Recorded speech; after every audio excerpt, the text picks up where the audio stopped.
Amen. Magandang gabi mga kapatid. Praise the Lord.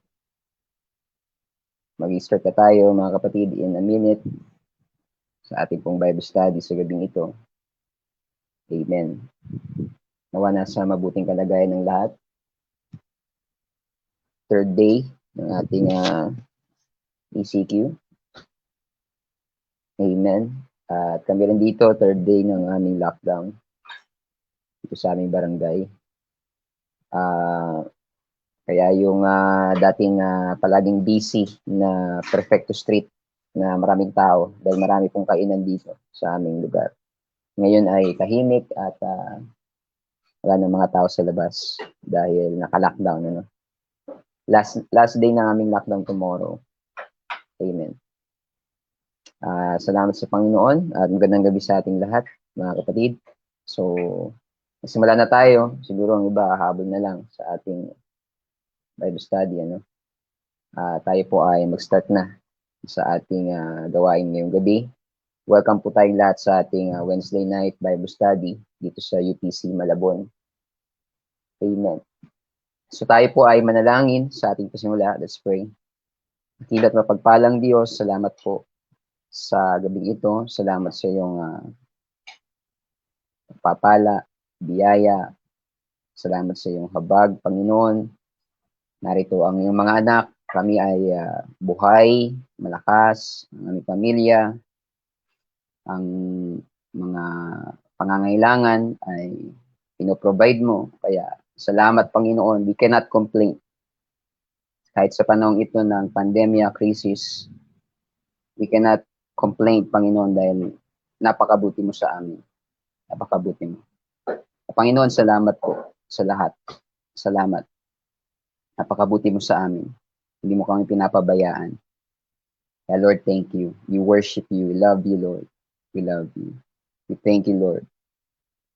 Panginoon, humingi po kami ng kapatawaran sa aming mga kasalanan, paghuhugas sa aming mga puso't isipan, ng banal na dugo, pagpapatawad sa aming mga pagkukulang. Balutan mo kami at lukuban ng iyong banal na dugo, ang aming puso't isipan, Panginoon. Hugasan mo po ng iyong banal na dugo.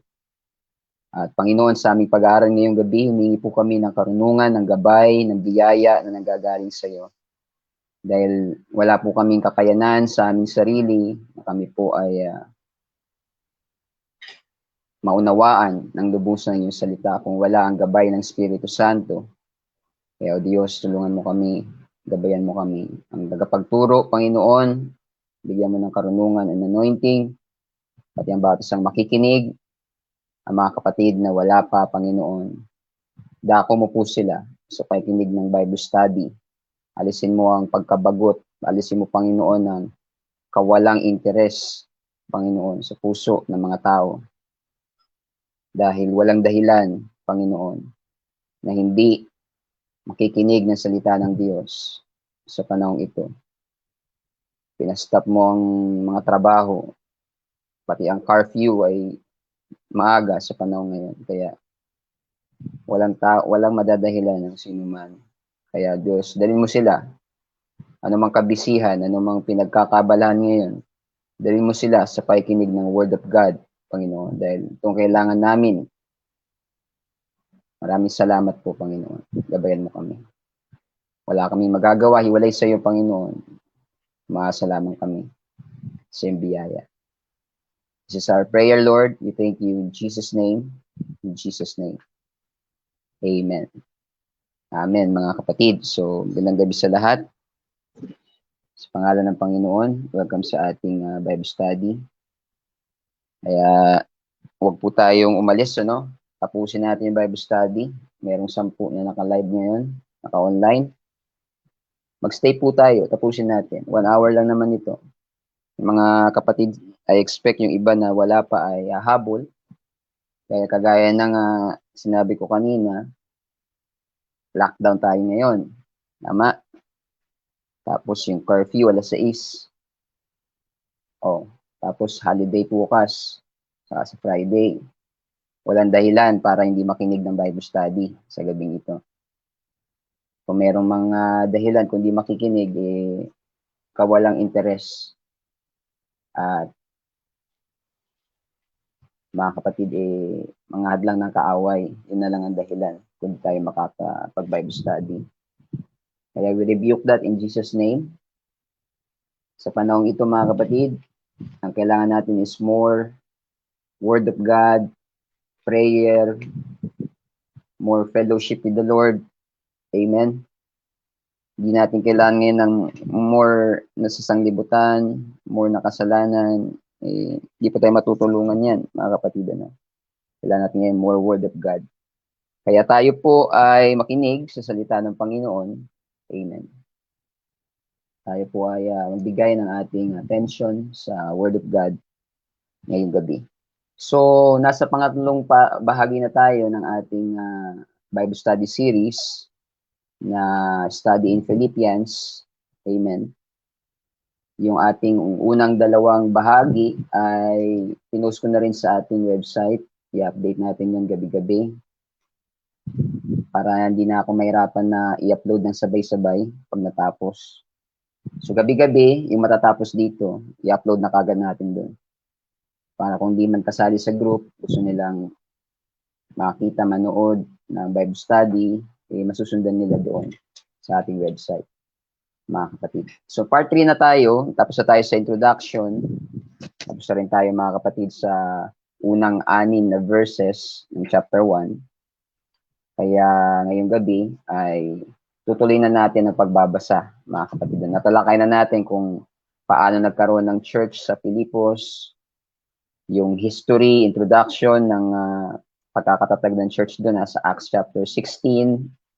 Amen. Natalakay na natin yan, mga kapatid, kung paano nagpasimula sa isang vision, isang pangitain na ibinigay ng Panginoon kay Pablo, na merong isang lalaki na tumatawag sa kanya, na ang sabi, isang lalaking taga Macedonia, na ang sabi, pumarito kayo at tulungan niyo kami. Yung pangitain na yun ang naging dahilan kung bakit napunta, mga kapatid, o nagpunta sila Apostol Pablo dito po sa Filipos, sa Macedonia, mga kapatid. At lumago ang gawain doon, nagpasimula kay Lydia at ang kanyang sambahayan na tumanggap sa Ebanghelyo at pabautismo. At pagkatapos nun ay nakulong sila Pablo at na-convert, mga kapatid, yung Philippian jailer na nagbantay, mga kapatid, kila Pablo at Silas dahil ginawan ng himala ng Panginoon. At natapos na rin natin ang unang 6 verses ng chapter 1. Natapos tayo sa verse 6. Yan yung natapos natin kagabi, na sabi dyan ni Pablo, being confident of this very thing. Ang Panginoon gumawa, nagpasimula ng mabuting gawa sa atin, lulubusin niya ito hanggang sa pagbabalik ng Panginoon. Kaya dito na tayo sa verse 7, mga kapatid. So, tuloy na tayo. Basahin natin itong verse 7. Sabi dyan, even as it is meet for me to think this of you all, because I have you in my heart, inasmuch as both in my bonds and in the defense and confirmation of the gospel, ye all are partakers of my grace. Sabi sa Tagalog, gaya ng matuwid na aking isiping, gayon tungkol sa inyong lahat. So, sabi ni Pablo, ito ang dapat kong isipin para sa inyo. Ito ang dapat kong isipin para sa inyo. This is meet for me to think of you all. Yung verse 6, na ang Panginoon na nagpasimula ng mabuting gawa, tatapusin niya, lulubusin niya ito. Ito ang dapat nating isipin, mga kapatid, nating isipin na wala nang plano sa akin ng Panginoon. Pinabayaan na ako ng Panginoon. That is not meet for us to think. Hindi yan dapat na isipin natin. Ang isipin natin, siya na nagpasimula ng mabuting gawa sa buhay natin. Lulubusin niya ito.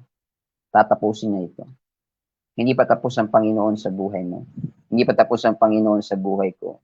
We are all an ongoing project, mga kapatid. We are all an ongoing work of the Lord, mga kapatid. Alala ko yung kaklase ko sa Bible school, mga kapatid.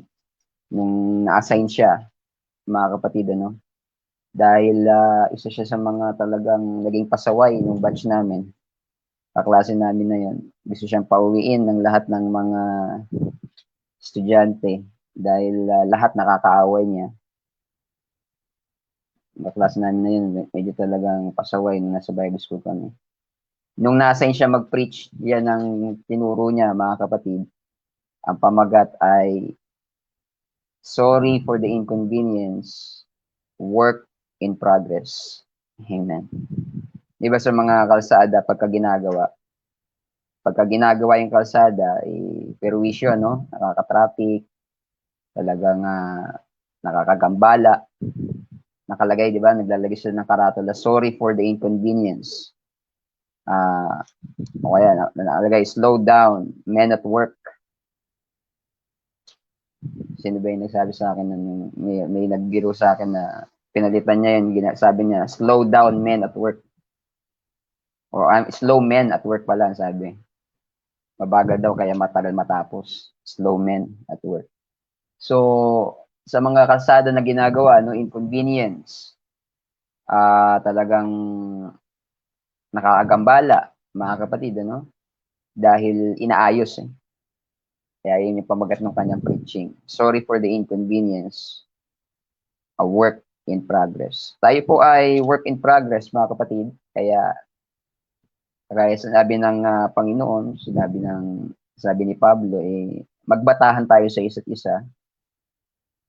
There may be times na makakapansin tayo ng bagay na hindi maganda sa karakter, sa behavior, personality ng isa't isa.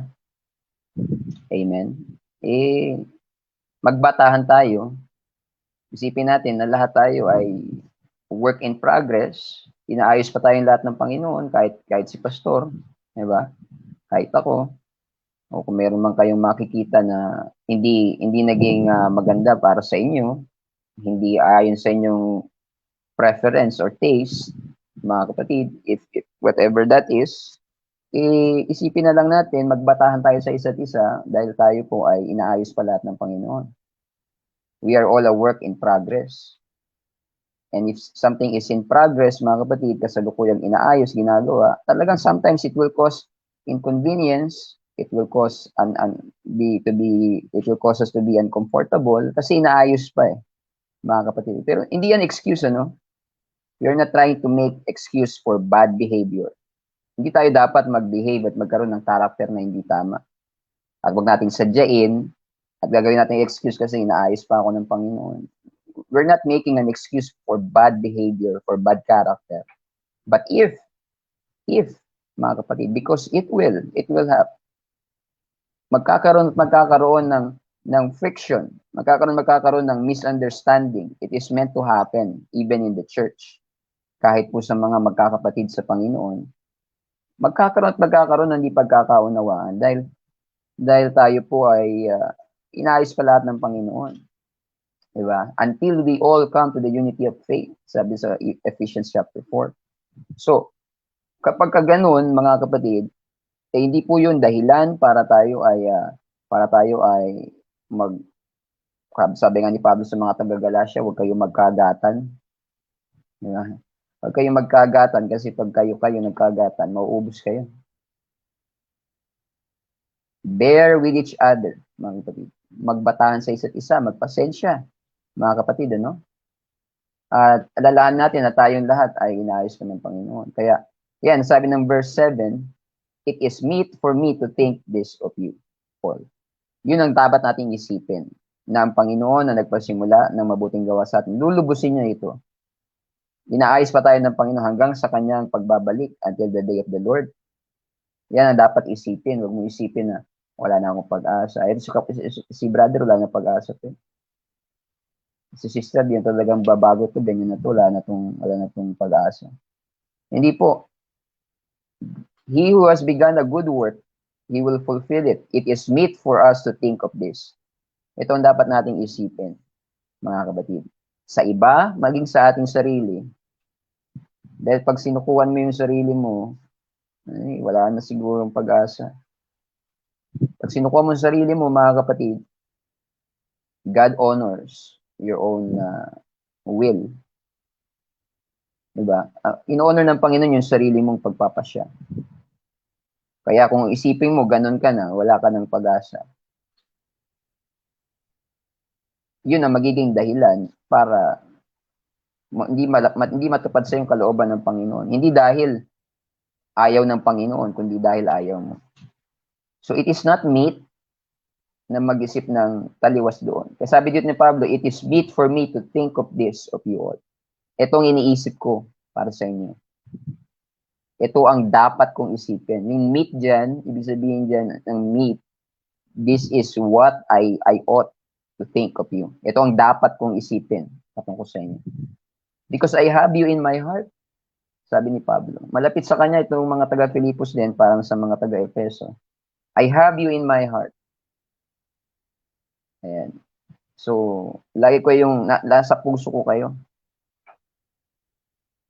Inasmuch as both in my bonds and in the defense and confirmation of the gospel, kahit sa aking pagkakakulong, pagiging alipin, nakulong siya, di ba? Dahil sa gospel, maging sa defense and confirmation of the gospel, kahit sa kanyang pagdedepensa at sa kanyang pagko-confirm, mga kapatid, pagpapatunay sa ebanghelyo, tinuturing niya mga taga-Filipos na kabahagi ng kanyang biyaya. Bahagi kayo ng aking ministry. Bahagi kayo ng aking buhay. Amen. Yan ang sinasabi diyan ni Pablo. Yung aking ministry, kahit ako nakulong, kahit ako sa pagko-confirm ng gospel, pag-share ng gospel, ye are all partakers of my grace. Kayo, bahagi kayo. Bahagi kayo dito. Nasa puso ko kayo, sabi ni Pablo. Yan ang sabi niya sa verse 7. Now, in verse 8, mga kapatid, ito ang sabi ni Pablo. Yan. So, hintayin nyo lang. Gagalaw din yan. Verse 8, for God is my record, how greatly I long after you all, in the bowels of Jesus Christ. Sapagkat saksi ko ang Diyos kung gaano ang pananabik ko sa inyong lahat sa mahinahong habag ni Kristo Jesus. So, sabi dito ni Pablo sa verse 8, hindi pa gumagalaw yung aking PowerPoint. Pero, yun ang sabi sa verse 8. Saksi ko ang Diyos, nananabik ako sa inyong lahat. Sabi diyan ni Pablo, kung ako lang, kumbaga ganun kung ako lang, gusto ko kayong makita, nananabik ako. Alam yan ng Diyos. I long after you. Kumbaga sabi ni Pablo, kumbaga sa salita natin ngayon ay namimiss ko na kayo. Parang gano'n. I long after you. Namimiss ko na kayong makasama. Diba? Namimiss ko na kayo kayo ay makabahagi or makasama ko kayo, maka-join ko kayo, maka-fellowship ko kayo. So, mayroong ganong damdamin si Pablo. Alam niyo mga kapatid, sa sulat ni Pablo, very hindi siya, alam mo yun, formal yung mga sulat ni Pablo and very talagang organized yung kanyang mga thoughts. Pero very personal yung kanyang sulat. Nag-i-express talaga siya, mga kapatid. Nag-i-express siya ng kanyang damdamin. Sabi niya dyan, ako ay nananabik sa inyo, gusto ko kayo makasama, alam niya ng Panginoon. Nag-i-express siya ng kanyang nararamdaman. Yan sabi niya sa verse 8.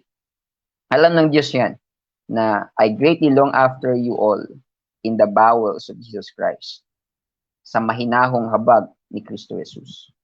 So sabi niya, alam yan ng Panginoon na gusto ko kayong makasama. Sa kanya mga sulat, lagi niyang binabanggit yan na gusto niya na makapunta. Gusto ko madalaw kayo. Ayan. Kaso nga lang, na nahadlangan si Pablo, mga kapatid, na sinusulat niya to, nakakulong po siya sa Roma, mga kapatid. Pero kung siya lang, gusto niyang dalawin, gusto niyang papuntahan itong mga kapatid. Sinabi niya rin sa mga taga-Korinto, sinabi niya kay Philemon, sa mga taga-Efeso, dito sa mga taga-Filipos, gusto ko kayong dalawin, gusto ko kayong pupuntahan. Nananabik ako sa inyo, pero nahadlangan siya mga kapatid dahil sa kanyang pagkakakulong. Kagaya ng panahon natin ngayon, hindi tayo makapagkita-kita, hindi makadalaw, hindi makapunta, hindi makalabas, hindi makapag-fellowship mga kapatid dahil gawa ng merong restriction sa atin mga kapatid, ano. I-share ko lang ano yung sinend ko kanina sa mga kapatiran ng UPC Malabon. Ito ay something ano lang, something to ponder na pag-isipan natin, pagbulay-bulayan natin. Na hindi natin sinasabi na binabaliwala natin itong sakit, itong virus, pero kailangan nating mag-ingat, kailangan natin mga kapatid manalangin, mga kapatid, ano. Ito side ano lang to, side comment. So kailangan nating mag-ingat, manalangin, mga kapatid, wag nating baliwalain. Pero wag din tayong ma-overwhelm ng takot dahil sa pandemyang ito mga kapatid. Huwag tayong ma-overwhelm ng takot. Dahil sabi nga ng isang napakinggan kong mga ngaral, sometimes ang tao dahil sa sobrang takot sa kamatayan, nakalimutan niya ng mabuhay. Dahil sa sobrang takot sa kamatayan, hindi na siya nabubuhay. So huwag tayong ma-overwhelm ng takot mga kapatid, ano? Dahil yung nga, tinignan ko yung statistics, mas marami pang ang namatay noong 2019.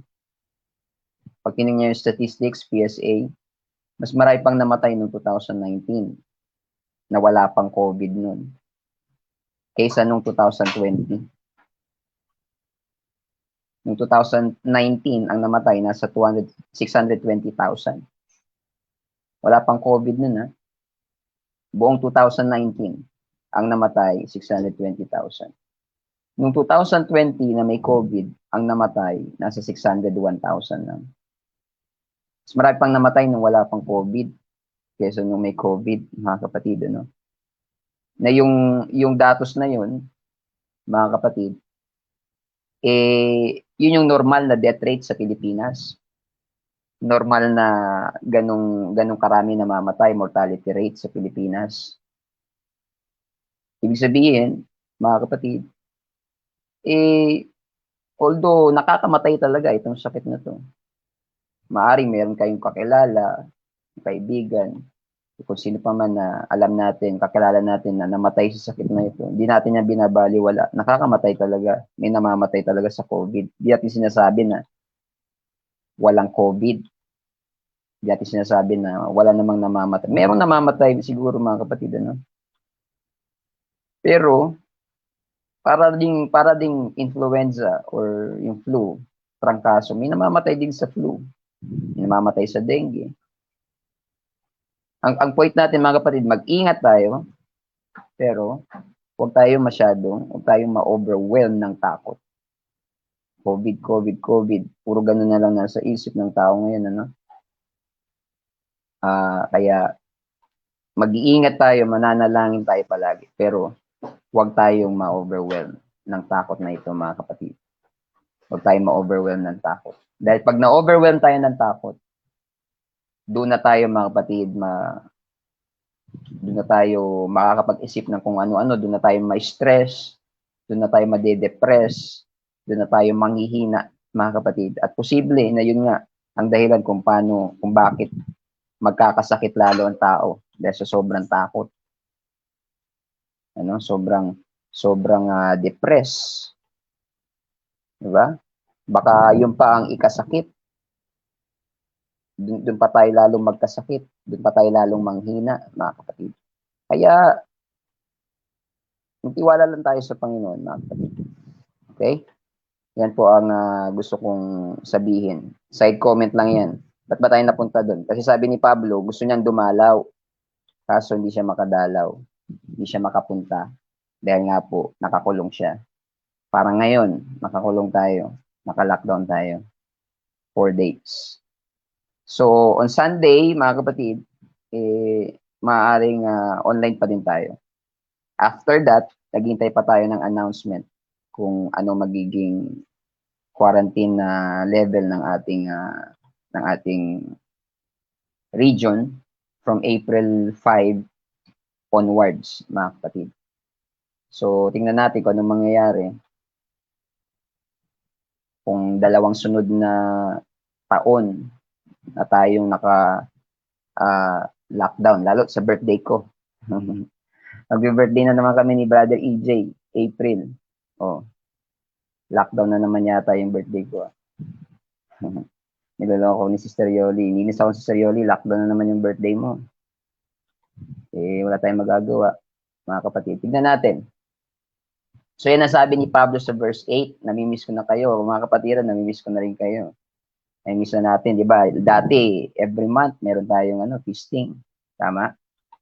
Pag every first Sunday of the month, meron tayong kainan sa church, Namimiss na natin ang mga gawain.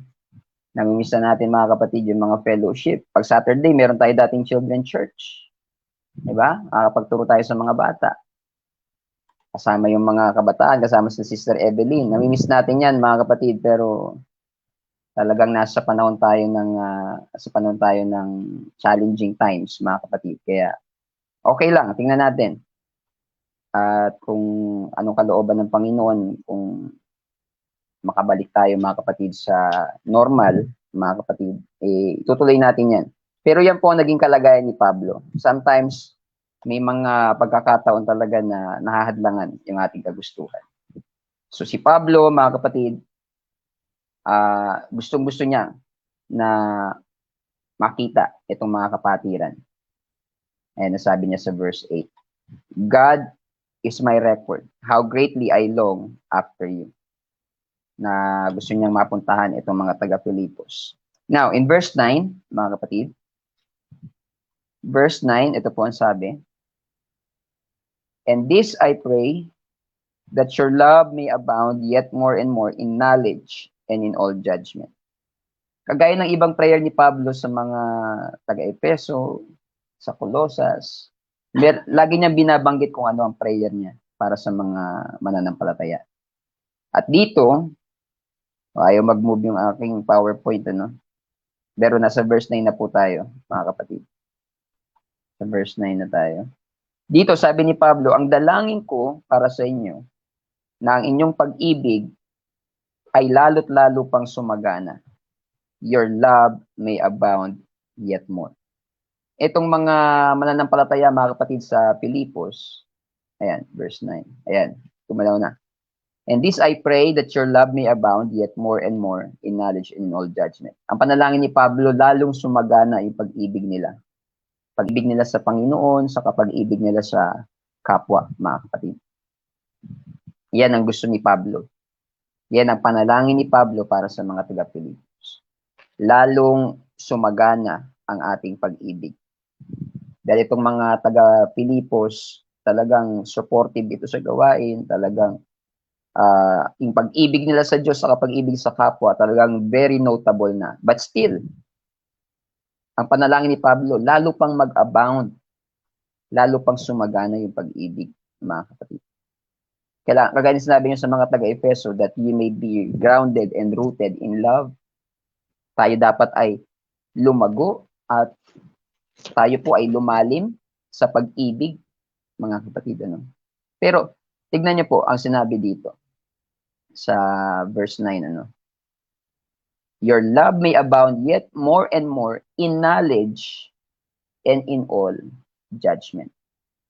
Kinakailangan daw, mga kapatid, yung ating pag-ibig ay sumagana ng sumagana, lumago ng lumago tayo sa pag-ibig. But, ang sabi dyan, more and more in knowledge and in all judgment, mga kapatid. Alam niyo, mga kapatid, sa paglilingkod natin sa Panginoon, kinakailangan yung pag-ibig natin lumago ng lumago. But it must abound in knowledge and in all judgment.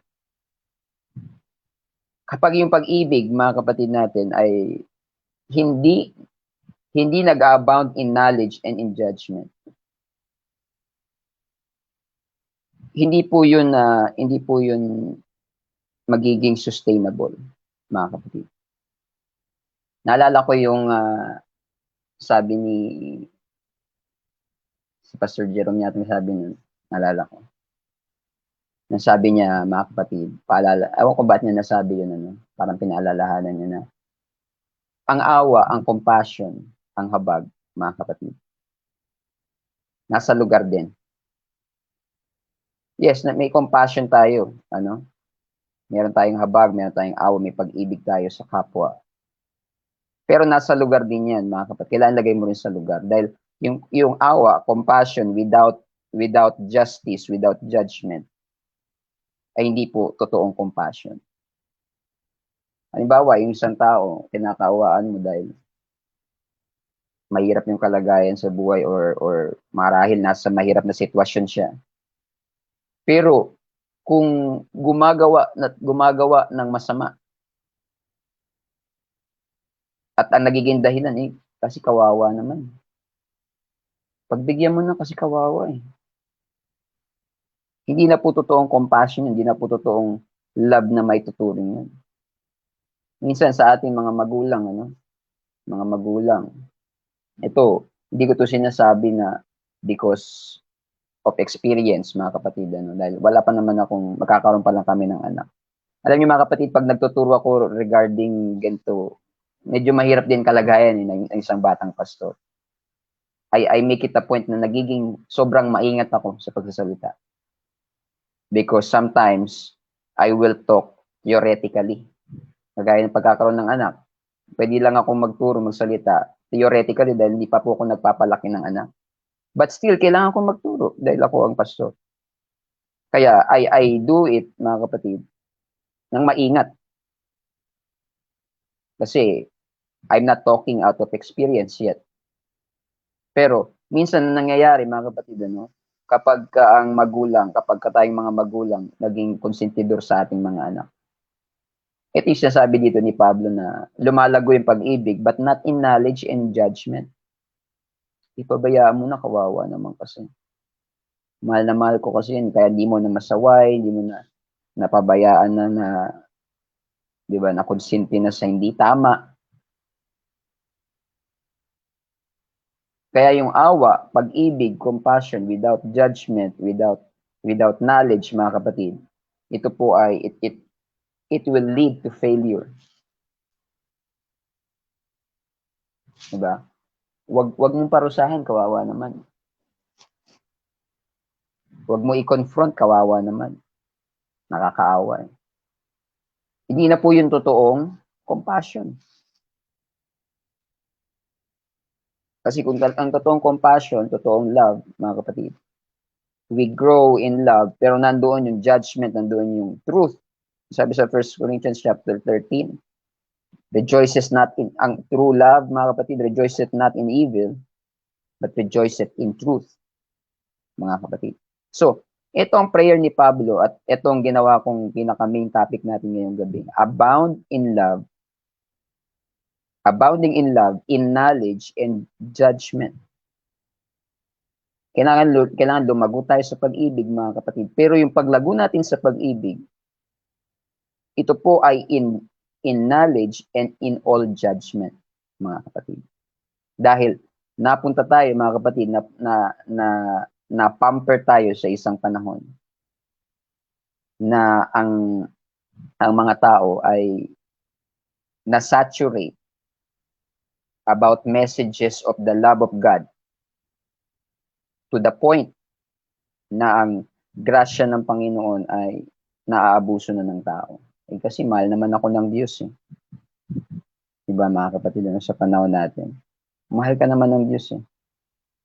Na-saturate na ang tao sa message of the love of God na nawala yung other side of the love of God.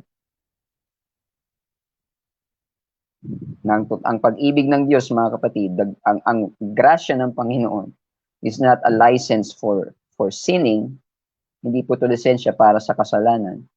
At sabi ni Pablo kay Titus sa chapter 2, the grace of God appeareth upon all men, teaching us, ang grace ng Panginoon, tinuturuan tayo na lumayo sa kasalanan. Yan ang totoong grace ng Panginoon, mga kapatid. Tuturuan tayo, hindi manatili sa kasalanan kasi may awa naman ng Diyos. Mabiyaya naman ng Panginoon, mahal ka naman ng Panginoon, kaya manatili ka lang sa kasalanan. That's not true, mga kapatid. Ito yung sabi ni Jude, mga kapatid, na turn the grace of God into lasciviousness. Yan yung sabi ni Pablo kay Titus. Basahin natin yung sinabi niya kay Titus. Kung ano talaga ang grace ng Panginoon. Dito sa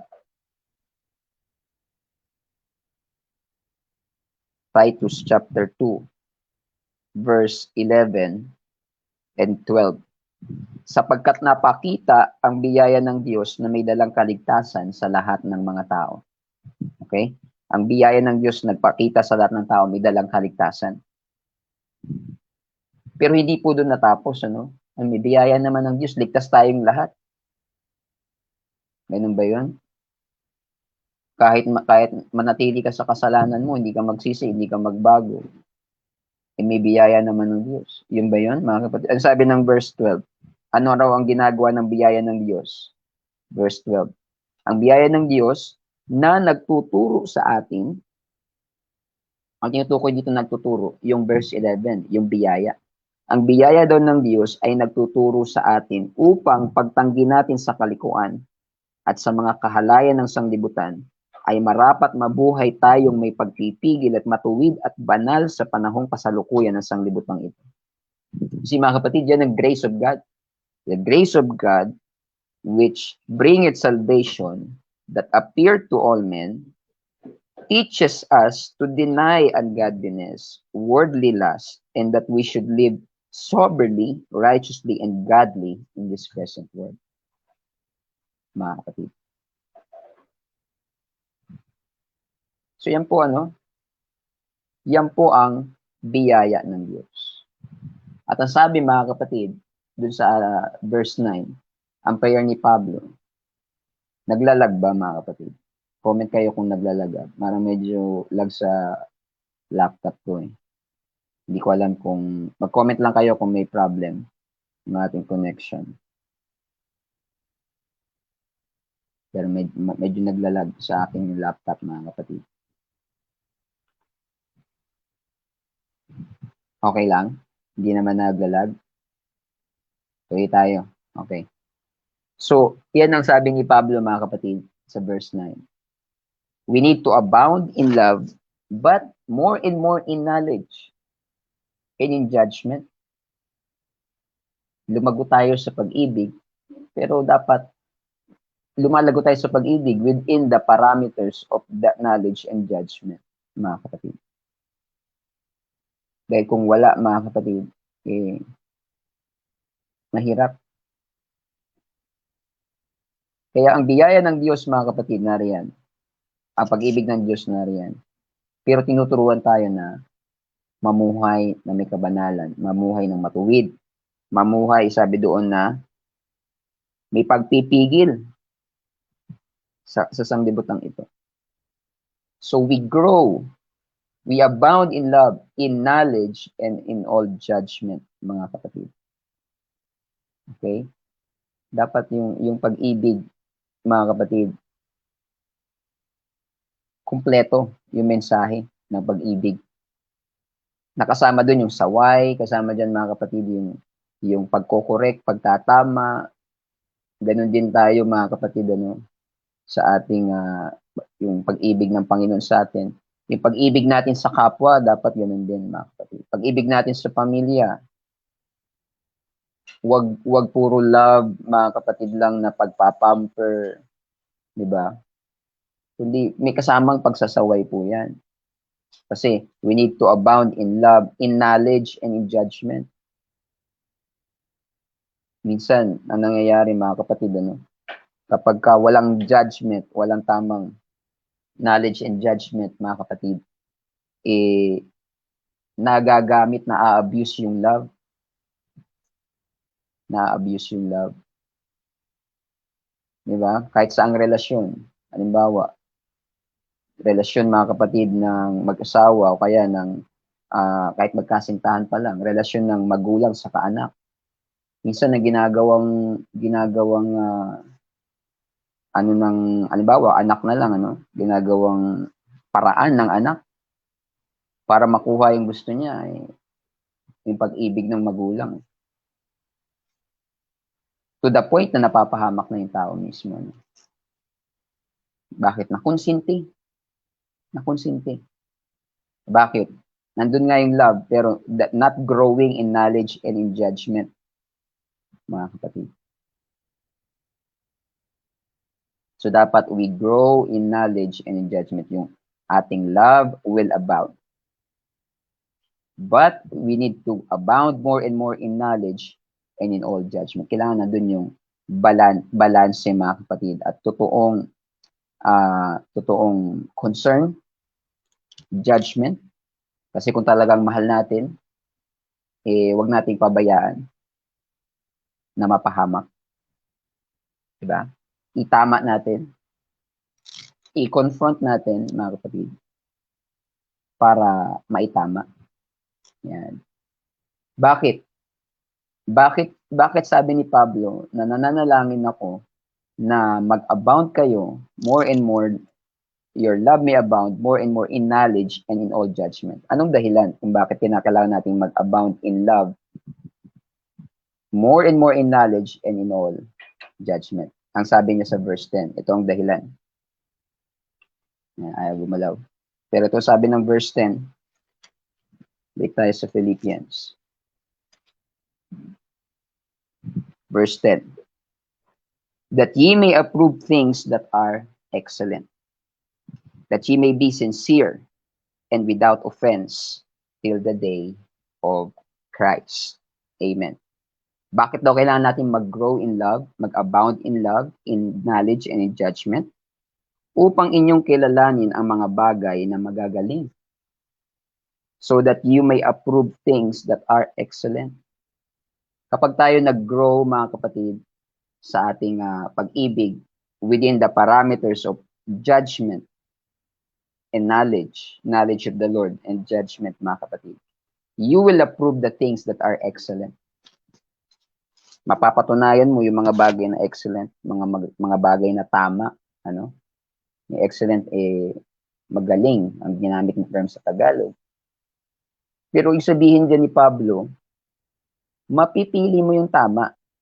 Diba? You will approve, mapapatunayan mo yung mga bagay na nararapat. Kasi nga sabi nga nila, di ba? Love is blind. Yan yung mga kasabihan ng tao, no? Love is blind. Minsan kapag nagmamahal daw, kahit nasasaktan na, ginagawa na ng hindi maganda. Hindi na yung excellent, mga kapatid, ano? Hindi na excellent. Kinakailangan mayroong correction. Kinakailangan mayroong judgment. Kinakailangan we approve the things that are excellent. Nasa tama pa ba? Nasa tama pa ba? Baka hindi na tama. Kinakailangan ng correction. Kinakailangan ng maiayos, mga kapatid, ano? Ano pang sabi dyan? That ye may be sincere and without offense. That ye may be sincere and without offense till the day of Christ. Upang kayo'y maging mga tapat at walang kapintasan hanggang sa kaarawan ni Kristo. Yan ang purpose, mga kapatid. Yan ang goal, mga kapatid. Para tayo ay maging sincere, matapat, at without offense till the day of Christ. Upang tayo, mga kapatid, ay maging walang kapintasan hanggang sa kaarawan ni Kristo. Maingatan natin ang ating buhay, mga kapatid. Maingatan natin. Kaya yung 1 Corinthians 13, definition ng charity doon, ng love doon, mga kapatid, very, very helpful na matandaan natin. Ng totoong pag-ibig, mga kapatid. Sabi nga ng isang mga ngaral, only true love can get through or real angry. Ang totoong pag-ibig, mga kapatid, hindi po yung hindi nagagalit. Ang Panginoon nga nagalit, mga kapatid. Dahil nagtitinda sila sa templo. Ang totoong pag-ibig, nagagalit din kapag wala na sa tama, wala na sa ayos. Oh. So that we may approve the things that are excellent. Para, minsan kasi nawawala na sa hulog, mga kapatid. Ano? Nawawala sa hulog pag hindi balanse. So, Hindi puro love. Kailangan yung totoo. Actually, yun nga yung totoong love. Eh. Yung totoong love may correction, tama, di ba? Mayroong pagtutuwid, may pagtatama. Kasi nga, we need to abound in love more and more in knowledge and in judgment so that we may approve the things that are excellent. Para nasa tama pa din, mga kapatid, ano? Nasa tama. Kaya pagka mali, i-correct. Kapag mali, sasabihan. Kasi we are not just growing in love na blind love na tinatawag, ano, na pababayaan kahit anong gawin. Dapat, ayan, may nag-comment, di ko mabasa kung sino yung nagko-comment. Nagsasaway dapat. Totoo yan, mga kapatid. Nagsasaway dapat ang totoong pag-ibig. Dapat nasasaway. Nasabi ni Pablo, bakit? So that we will be sincere, magiging tapat tayo. At without offense, naingatan tayo na tayo ay wag lumayo, wag lumiko ng landas. Kaya nga ang salita ng Panginoon, sabi ng 2 Timothy 3:16, it is profitable for doctrine, diba? For reproof, for correction, for instruction in righteousness. Hindi lang po about doctrine, kundi nariyan din yung reproof, pagsaway. Nariyan din yung correction, diba? Yung pagtutuwid. Nariyan din yung instruction. Ang Word of God, mga kapatid. It's not just about encouragement. Alam niyo mga kapatid, marami sa panahon natin, sad to say, ano, ang tingin sa Word of God is a book of book of quotes, inspirational quotes. Huwag po natin tingnan ng Bible, mga kapatid, as a book of inspirational quotes. Namimili ang tao ng gusto niyang nag-cherry pick ng mga gusto nilang verse sa Bible about encouragement, inspiration, and all. That is good, mga kapatid, ano? Pero how about correction? How about reproof? Paano naman yung pagsaway? Kapag dinidil na ng Bible, mga kapatid, yung ating mga buhay at hindi tama sa ating karakter, ating pagkatao. Ayaw na ng tao, mga kapatid, ano? So, sabi nga, kailangan lang natin ang mga mangangaral meron pong mandate to teach the whole counsel of God, the whole counsel of God. Kasama dyan, mga kapatid, yung correction, yung pagsasaway. Kaya, yan ang punto dyan ni Pablo. So that we may approve the things that are excellent. We need to grow, we need to abound in love, in knowledge. Ang totoong pag-ibig dapat merong knowledge, may pagkakilala, may kaalaman. Ano po? Hindi blind love na kahit anong gawin mo, bahala ka, basta mahal kita. Blind love, ano? Hindi po ganun. We grow, we abound in love, in knowledge. Nasa tama pa ba? Ayan. Iko-correct kung mali. And in judgment. Yun. Judgment. Hindi yung judgment na panghuhusga, kundi yung tamang kaisipan. Yung, alam mo yun, kapag meron kang right judgment, may call of judgment, kahit sabihin, alam mong mag-decide, alam mo pagkamali. Di ba? Alam mo kung tama, alam mo kung mali. Sabihin na meron kang right judgment. Yun ang ibig sabihin ng judgment doon. So yung love natin, mga kapatid, make it a point that it is growing, it is abounding in knowledge and in judgment. Nasa tamang decision pa ba? Ayan, minsan kasi sabi nga nila ng dahil sa pag-ibig. Ano nangyari nang dahil sa pag-ibig? Sabi nila. Nagkamali-mali na. Oo. Sinuway na lahat. Ano sabi dyan? Hinamak ng lahat. Mali na yung desisyon. Kaya nga yung devotion natin kahapon, ano kung maalala nyo? Rule your emotion. Rule your emotion. Because if we don't rule our emotion will rule you, will rule us. Pag di natin ni-rule, pinamahalaan ang ating emotion, it will rule us, mga kapatid. It will rule us.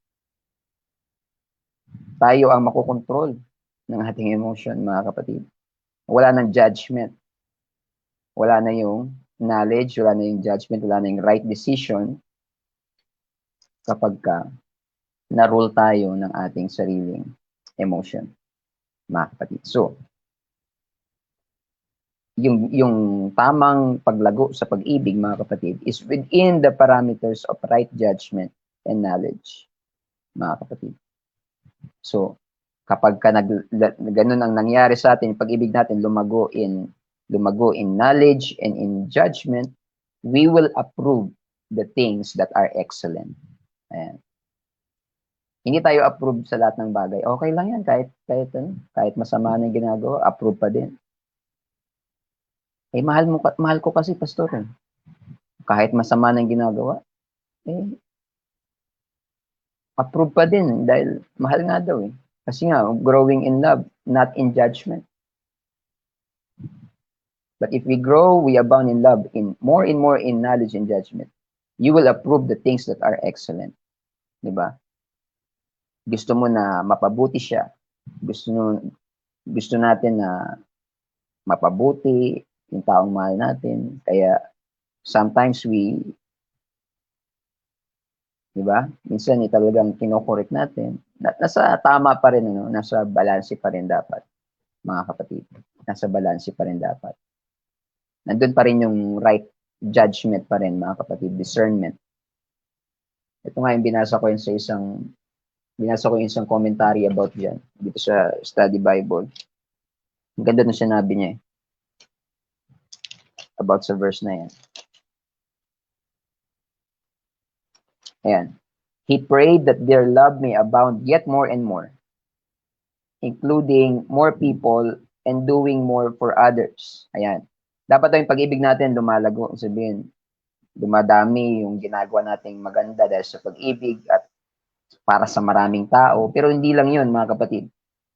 Furthermore, real love acts in knowledge and in all judgment. Ang totoong pag-ibig, it acts in all knowledge and in all judgment. That is, when our love grows in knowledge and discernment, we become wise enough to recognize and approve things that are excellent. Pag ang pag-ibig natin is growing in knowledge and discernment, yun yung discernment, that's another term for judgment.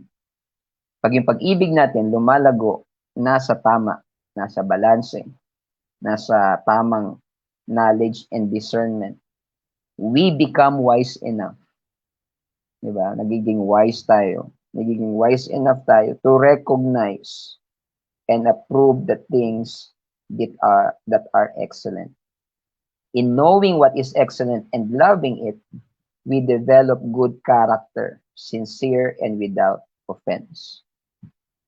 Dahil ang na-approve natin mga bagay na tama, natatama, mga kapatid, nakaka-develop ito ng good character. Good character. Doon din sa taong minamahal natin at maging sa atin. Ang madali talagang example ng anak bata. Halimbawa, bata. Kapag ka naitatama, 'di ba? Napapalaki natin sila sa pag-ibig, sa aruga. Pero in right judgment, ibig sabihin, naitatama kapag kamali, hindi kinukonsinte, hindi ini-spoil, mga kapatid. Nariyan ang pagpapalo, sabi ng Book of Proverbs, sabi ni Solomon. Kasama yan sa yung disiplina, mga kapatid. Ang na-approve mo dun sa bata, yung mga excellent things. Nalalaman ng bata, ito pala yung dapat. Pagka ganito pala, hindi pala to ayos kasi sinasabihan ako ni mami sa ni daddy kapag ganito ginagawa ko. Mali pala. You approve the things that are excellent. Ito pala yung dapat. Ito pala yung mga excellent things. Dapat pala ganito ako. And therefore, we enforce good character. Diba? Yung karakter ng bata, talagang naayos dahil ito pala dapat, ito pala yung gusto nila mami at daddy, ito pala yung dapat kong gawin. Kapag ginagawa ko to, mali pala to, nagagalit sila. Nauhulma sila sa tamang karakter. That is true love, mga kapatid. Ano? Dahil, umaayos yung karakter ng tao. Pati tayo, mga kapatid. Ano? Yung sabi sa 1 Corinthians 13, we do not rejoice in evil. We rejoice in truth, mga kapatid. From this character, we yield the fruits of righteousness, good deeds. So, yan yung next verse, mga kapatid. Pero hanggang dito lang tayo sa verse 10. Yan lang gusto kong i-focusan sa gabing ito, mga kapatid. Na true love will abound in right discernment and judgment, mga kapatid. True love, mga kapatid, will lead us to right discernment. Nakakabuti para sa iyo at dun sa tao, mga kapatid. Yan ang prayer ni Paul sa mga taga-Pilipos. That they may abound more and more in love, mga kapatid. But in right judgment and in right knowledge, mga kapatid. Gusto ko yan paulit-ulitin sa ating lahat, mga kapatid. Sa mga kabataan na nakikinig, kasama na rin yan.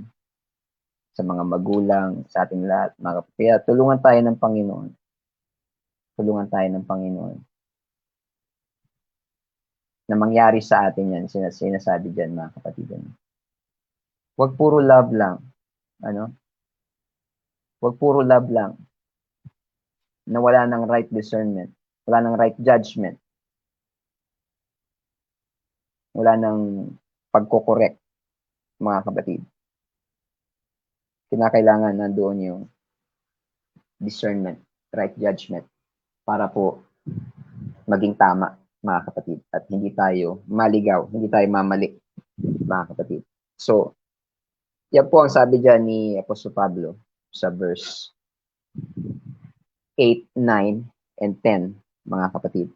So, kailangan natin ng guidance ng Panginoon. Kailangan natin, mga kapatid, ng leading ng Holy Ghost, discernment, mga kapatid, na yung ating judgment, discernment, mga decision sa buhay, maging guided ng Panginoon, mga kapatid. Maging guided ng Panginoon.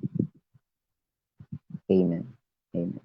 So, yan po ang sabi, mga kapatid, dyan sa verse 8, 9, and 10. Nakatatlong verse lang tayo ngayong gabi. Amen. At magtatapos na tayo dyan, mga kapatid. So, sa ating pagtatapos, lagi nating alalahanin yan. Maliit na verse lang, maliit na verse lang. Pero, ang yaman, mga kapatid, nung wisdom na nandoon. Kailangan we abound in love, in knowledge, and in judgment, mga kapatid. In knowledge and in judgment. Amen. Para maging tama ang ating mga desisyon sa buhay. Amen. So, yan lang po. Ang gusto kong ibahagi ngayong gabi, nawa meron tayong natutunan. Tutuloy natin bukas.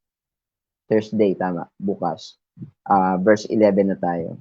Tutuloy natin. Then, in Fridays, Pastor Maya magtuturo. Then, tuloy natin Saturday.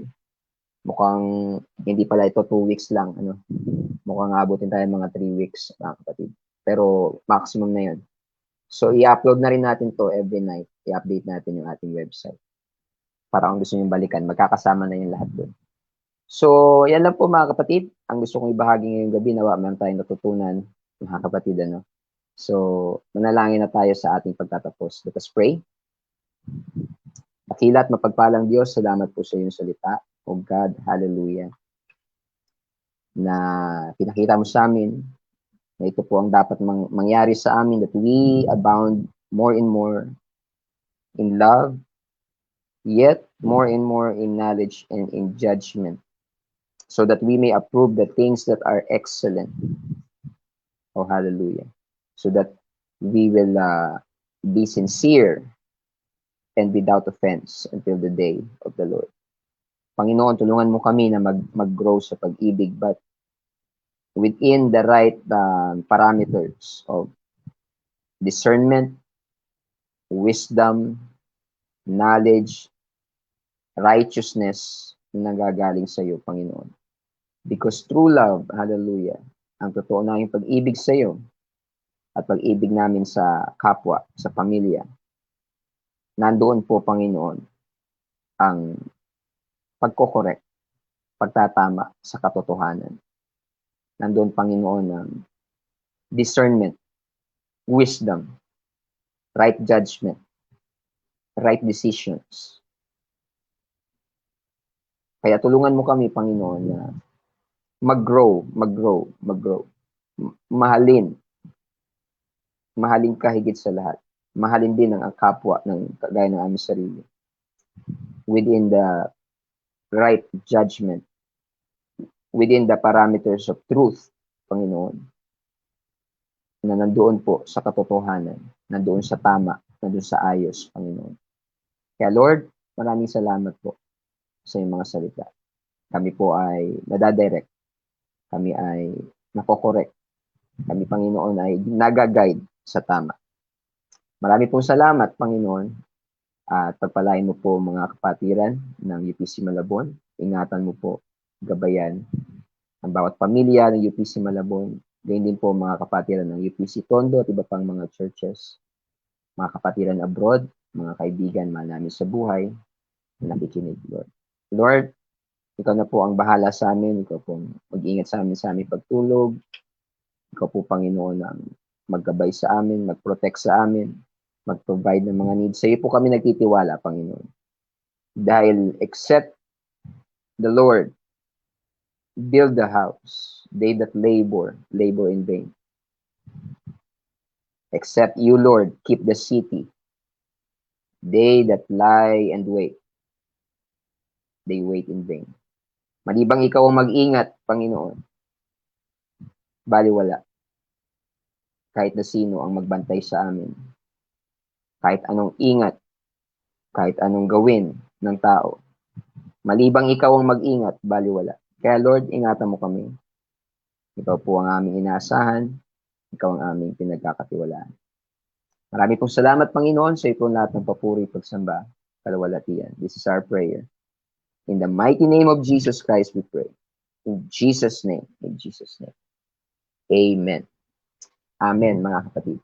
Salamat po, mga kapatid, sa inyong pakikinig. Tapos na po ang ating Bible study sa gabi ito. Amen. Tignan ko kung makikita ko yung mga pangalan ninyo at mabati ko man lang kayo bago tayo maghiwa-hiwalay, mga kapatid. Amen. Although, hiwa-hiwalay talaga tayo ngayon. Ayan. So, good evening sa lahat, mga kapatid, ng mga naka-live. Ayan. Okay. Sister Mary Jane Miranda. Amen. Good evening po. Nanay Bien, Tatay Boy. Salamat sa pakikinig. Elisterio Tolentino family. Buuin ko na lahat ng nariyan, mga kapatid. Maraming salamat sa pakikinig. Sister Zari de Guzman. Salamat po for listening. Brother Orly, Ayuda, at buong Ayuda family. Sister Evelyn, Brother JL. Sister Baby Rodriguez. Sister Rosalie, amen.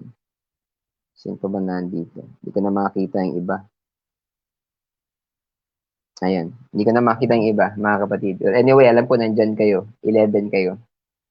Amen. So, salamat po sa pakikinig. Sa lahat ng nakinig, maraming salamat. At pagpalain tayo ng Panginoon, mga kapatid. Ang pagpapala, pag-iingat, gabay ng Panginoon sa ating lahat. Maraming po salamat sa pakikinig. Tapos na po tayo sa ating Bible study at magandang gabi sa ating lahat. Amen. God bless you all, mga kapatid.